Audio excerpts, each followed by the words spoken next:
CSK ಅವರು ಮಾಡಿರೋ master plan workout ಆಗಿದೆ ಗುರು. ಇವಾಗ ಅವರು ಮಹೇಂದ್ರ ಸಿಂಗ್ ಧೋನಿ ಅವ್ರನ್ನ as A uncapped player only 4 ಕೋಟಿಗೆ 4 ಕ್ರೋರ್ಸ್ಗೆ ರಿಟೈನ್ ಮಾಡ್ಕೋಬಹುದು.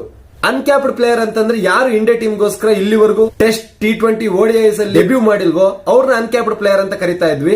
ಆದ್ರೆ ಈಗ ರೂಲ್ ನ ಹೇಗೆ ಅಪ್ಡೇಟ್ ಮಾಡಿದ್ದಾರೆ ಅಂತಂದ್ರೆ ಯಾವ್ದಾದ್ರು ಇಂಡಿಯಾಗ ಆಡಿರೋ ಪ್ಲೇಯರ್ ಲಾಸ್ಟ್ 5 ಇಯರ್ಸ್ ಇಂದ ಇಂಡಿಯಾ ಟೀಮ್ ಅಲ್ಲಿ ಯಾವುದೇ T20 ODIs test match playing 11 ನಲ್ಲಿ ಆಡ್ಲಿಲ್ಲ ಅಂತಂದ್ರೆ ಹಾಗೂ ಅವರಿಗೆ BCCI ನ ಸೆಂಟ್ರಲ್ ಕಾಂಟ್ರಾಕ್ಟ್ ಅಲ್ಲಿ ಅವ್ರ ಹೆಸರಿಲ್ಲ ಅಂತಂದ್ರೆ ಅವ್ರನ್ನ ಮತ್ತೆ ಅನ್ಕ್ಯಾಪ್ಡ್ ಪ್ಲೇಯರ್ ಆಗಿ ಪರಿಗಣಿಸಲಾಗುತ್ತದೆ. ಮಹೇಂದ್ರ ಸಿಂಗ್ ಧೋನಿ ಅವರು ಇಂಡಿಯಾಗೆ ಲಾಸ್ಟ್ ಮ್ಯಾಚ್ ಆಡಿದ್ದು July 10, 2019 ಅಲ್ಲಿ. ಸೊ 5 ಇಯರ್ಸ್ ಆಗೋಗಿದೆ. ಸೊ ಅನ್ಕ್ಯಾಪ್ಡ್ ಪ್ಲೇಯರ್ ಕೆಟಗರಿಯಲ್ಲಿ ಈಗ ಅವರು ಎಲಿಜಿಬಲ್ ಆಗ್ತಾರೆ. ಸಿಎಸ್ಕೆ ಮ್ಯಾನೇಜ್ಮೆಂಟ್ ಅವರು ಕ್ಯಾಪ್ಡ್ ಪ್ಲೇಯರ್ ರಿಟೆನ್ಷನ್ಸ್ ಇದೆಯಲ್ವಾ 18, 14, 11 ಕ್ರೋರ್ಸ್ ಅಲ್ಲಿ ಅದು ಇವಾಗ ಬೇರೆ ಪ್ಲೇಯರ್ಸ್ ಕಡೆಗೆ ಗಮನ ಕೊಡ್ತಾರೆ.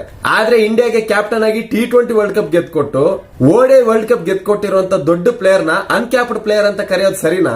ಇದ್ರ ಬಗ್ಗೆ ನಿಮ್ಮ ಅಭಿಪ್ರಾಯನ ಖಂಡಿತವಾಗಿ ತಿಳಿಸಿ. ಏನಂತೀರಾ?